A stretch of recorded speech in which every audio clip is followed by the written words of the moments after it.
Bonjour mes amis, je m'appelle Tito, je fais des vidéos sur les finances personnelles sur mon autre chaîne, mais sur cette chaîne je parle d'autres choses comme aujourd'hui où je vais revoir le film sur Netflix, Shina. When his grandmother is rushed to hospital one night, Shina, a cab driver, spends the night trying to raise a large sum of money for her emergency surgery. Unfortunately, in the process, he falls into the hands of some men of the underworld who want to use him as their getaway driver for a high-profile crime. Shina is directed by Muyiwa Adesokun and Carmen Lilian Okoro. Now, this movie has been on Netflix for like a couple of weeks now. It came out on the 14th of June, so if you haven't seen it, that's on you, because this review will contain spoilers. That said, let's begin looking at the performance. Timini Egbuson plays the title character Shina, this former like cult member who is now a taxi driver or Uber driver, right? And he's taken his grandmom to the hospital because she has a health emergency, and he's trying to raise money for her treatment and whatnot. And in the middle of all that, gets caught up in a bunch of stuff. Timini's performance was good. Shina goes through a wide range of emotions throughout the night. You know, he's fearful for his grandmother's life. He's also fearful when he's at the hands or at the mercy of those, not necessarily fearful when he's with the police officers, but he's fearful when he gets abducted by AY, played by Shawn Faqua, and his boss, Akin Lewis's character, BB. He's also a bit relieved and hopeful when he sees his girlfriend or his ex-girlfriend or whatever the following day, Ronke, played by Immaculata Kasum. So there was a range of emotions displayed. I mean, he was even angry in that scene where he goes to the toilet and he's just, he's crying and he's just full of emotions and rage and whatnot. So like I said, a wide range of emotions shown by Timini Egbuson in the film. Next, Linda Ejiofor Suleiman. She plays Dr. Asinobi, or Dr. Morenike. I believe they called her Morenike at some point. The character was a bit basic. There was nothing that stood out for me with that particular character, and it felt like a bit of a shame. I mean, she did look the part. She said all the medical terms and whatnot, but in terms of the performance, nothing unique jumped out. And I feel like that was a wasted opportunity, especially in that moment when she realizes that her fiancé, Osariti, has been assassinated, and she goes to her office and she's weeping on the floor. I think the filmmaker missed a fantastic opportunity to get some close-up shots and to really capture the grief that somebody in that kind of position would have felt. Because, I mean, the circumstances with which everything just happened and the emotions that, the fiancé, i.e. Dr. Asinobi, would have felt in that moment would have been like fever pitch or just, at the max, right? But we didn't get to feel that emotion or that pain that she felt in that moment with what we were shown. Another missed opportunity was them not showing Shina or having Shina go and talk to her or to try and console her, knowing fully well that Shina was actually there when her fiancé was assassinated. There would have been that tension had he gone to go and console her or talk to her. There would have been tension of us thinking, is he going to tell her that he was there when her fiancé was murdered? Or, what would go on or transpire between both of them in that moment? So that would have been a very powerful moment, but the filmmaker didn't go in that direction and was, in my opinion, a wasted opportunity. Moving on to Tope Tedela, who plays Ugo, the close friend, probably even the best friend of Shina. Now, Tope Tedela, fantastic actor, right? I feel like they didn't do justice or they didn't use Tope well enough in this film. And I think it was maybe down to characterization. Because his character, Ugo, is this chap who will do he's shifty, right? He's not really trustworthy. He's friends with Shina, but he's the kind of person that can sell out his guy or his friend. But I don't feel like they captured that well enough. And you know that at the end of the film, Ugo practically saves Shina's life when Kelechi Udebe's character is about to kill Shina, right? Ugo comes and saves the day. The writing and the characterization in this film did not depict Ugo the way they wanted us to see him, as the kind of person who can sell out his friend, but at the same time can have a strong attack of conscience and come to his friend's aid at the most important moment, when his friend needs him, i.e. just before somebody tries to kill him. They did not let us feel like Ugo was that kind of person. And I feel it was down to characterization. And characterization is something that this film suffered a lot from, in my opinion. I'm going to mention it subsequently when I talk about Akin Lewis's character BB and Shawn Faqua's character AY. Characterization is, for those of you who may not know, characterization is the process by which a writer reveals the personality of a character in a film or a TV series. It's the things that the writer puts on paper and that's executed on film or on screen that gives us insights to the kind of person that this character is. And I feel like they didn't do justice with many of the characters. They didn't do characterization justice with many of the characters in this film. We didn't know these people's motivations. We didn't know why they're making certain decisions. They were just doing things without us fully understanding the rationale behind these actions that they were taking. Okay, so Shawn Faqua's performance was okay. Shawn Faqua is another brilliant actor who likes to bring something different or unique to his performances. Hence the thing with him doing the whole, making that sound and, like doing the thing with his ear, I think because of sinuses or whatever, and with his whistling. I won't be surprised if that characterization or those traits were ideas from Shawn himself, because Shawn likes to make the characters he plays very unique. I've noticed that about Shawn. But even with all that, it still didn't really deliver that character. That character felt weak. He didn't feel like the kind of top shot hitman that they wanted us to think he was. And, at this point, the whistling was getting a bit annoying. I saw what they were trying to do with the whistling. In American films, for example, and, in films where that kind of thing is used well. Think of Guardians of the Galaxy, where, I can't remember the character's name, but that guy, Yondu would whistle, to move that needle thing, to do whatever, right? I think there are points in Guardians of the Galaxy in the series, right, or, some of the movies, where maybe he'd whistle. You wouldn't see the character, but you'd hear the whistling and you know that maybe he was nearby or that danger was nearby or something like that. That's how you use that kind of character traits to instill something or to depict something. I don't think they utilize that adequately or in the way that it should have been utilized in the film, to the extent that all the whistling became annoying at some point. But, Shawn Faqua's performance was okay, but I think the character was weak. Lots of things about the character were weak. Let me move on swiftly to Akin Lewis, who plays Bibi, the top shot or the boss or whatever, who like puts a hit on the governorship candidate. He's essentially calling the shots, like with the bad guys. We only see him like twice in the film. The scene where they bring Shina to him and Ugo, and they chop off Ugo's fingers, but Bibi, played by Akin Lewis, is there eating. There was that scene, and then I think the second time they show him is when he's being carted away by the police, when he gets apprehended. I don't know. He wasn't in the film enough to even like appraise his performance. And Akin Lewis plays the bad guy in many films. I've seen him play the bad guy in a number of films. And I think this was the weakest bad guy that I've ever seen him play in a movie. For the fact that, again, characterization, they didn't make us feel like that guy was like somebody worth being scared of. And we didn't even know why he put a hit on was he even the one who put a hit on the governorship aspirant? And then the dialogue with Shina at his table.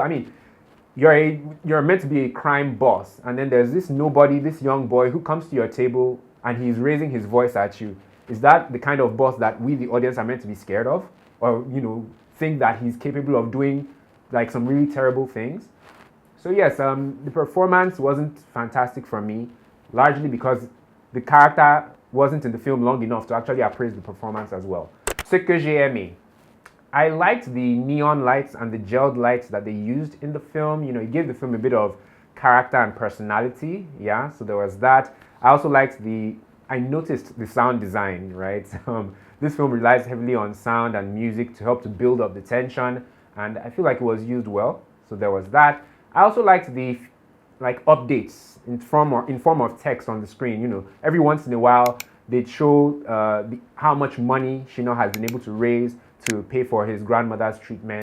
So that was good in terms of helping to build hope in the eyes of the viewer, right? And also it created tension and anxiety when he lost a bunch of the money at the hands of the police, and it updated that he had lost his money. So that was a nice touch as well. It reminded me of the series 24 from back in the day.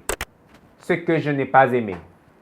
The whole thing with the assassin AY and him whistling and also doing the ear thing and making that noise, right?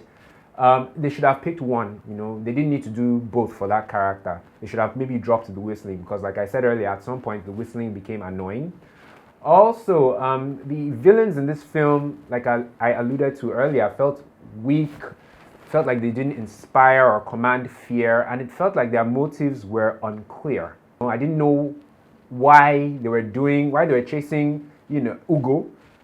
Was it, well, sure, Ugo owed them money, but why on the same night where you're going to go and put a hit on a front runner in a governorship election that you're chasing somebody small like Ugo? So they just felt like very weak and uninspiring villains, in my opinion. The third thing I didn't like was the fact that they just glossed over Dr. Asinobi's loss of her fiancé. You know, because that's the character played by Linda Ejiofor. She's a doctor. She puts her neck on the line and goes to great lengths to make sure that Shina's grandmom gets medical treatment, right? So we like her. She's a great person. She's a nice person. And we find out later in the film that her fiancé is assassinated. We should feel the pain that she felt. And they should have conveyed that with a very powerful scene or two where she's weeping and talking about, you know, the future they plan together, for us to feel her pain, because this was a character that went to great lengths to save the grandmom of the lead, the person that was the protagonist, right? So she's going through something very terrible, but the filmmaker doesn't even focus on her, you know, pay her much mind, and that felt like like I said earlier, a missed opportunity to pull the emotional trigger with us, the audience. I kept on thinking that, wait, this babe just lost her fiancé in a very cruel manner. And the protagonist knows something about that. Are we not going to try and console her or you know, hear how she feels? Moving on, the final thing that irked me about this film was the fact that there are too many implausible scenarios in this movie. Too many. And there are a number of them, and I'm going to have to consult my notes as I list them out. The first of which being, you know, on the night where they plan on putting a hit on a front runner in a governorship election, they're dilly-dallying on other things like, you know, chasing Ugo and trying to get money from Shina, you know, collect Shina's money. That same night, they knew that they were going to place a hit on front runner in the governorship election. And the elections are coming up real soon. So, I mean, how do you not focus on the main thing and you waste time on small fish? Two, AY, the assassin, so easily accessing the home of a whole front runner of a governorship election in Lagos. Not even in one small, like, I was about to say less important, but you know what I mean. Not even in one small state or something or whatever. A whole Lagos, one man accesses the home of a front runner in a governorship election. Make it make sense. Secondly, AY botching said assassination. He actually gets there, he's in front of the candidates, and he botches the assassination attempt because Osarity pushes him, and then he runs after Osarity. He doesn't put a few caps in his target to make sure that he did the job. No, he chases Osarity outside, and he offs that one properly, and then gets in the car and leaves. So, which also shows that this was a very inept assassin, who they wanted us to believe was this bad guy. The other thing I didn't like about this film was also the names of these villains. AY, that's Shawn Faqua's character, and then Akin Lewis's character BB. These are the top shots. These are the villains. These are the main guys, and their names are AY and BB. I'd have been happier if they went with Scorpion or John Bull or Roscoe or something like that. Something heavier than AY and BB. What the heck? Another thing I didn't like was how these two villains were so easily apprehended at the end. I mean, these guys literally just made an attempt on the life of a frontrunner in a governorship election, yet they're just chilling, waiting to be caught.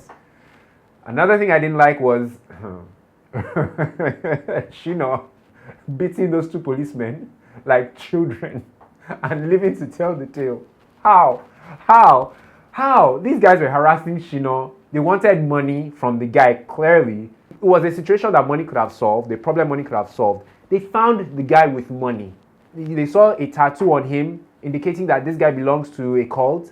So they had enough reason to do whatever they wanted with this guy and take his money. But they didn't. They were going back and forth with the guy. Fine. He eventually now beats two of them to a pulp, and they still do not off the guy. They just knock him out and they take him to prison in Lagos, Nigeria, where A, they found him with a significant amount of money, which is what they actually really wanted, because we all know, right?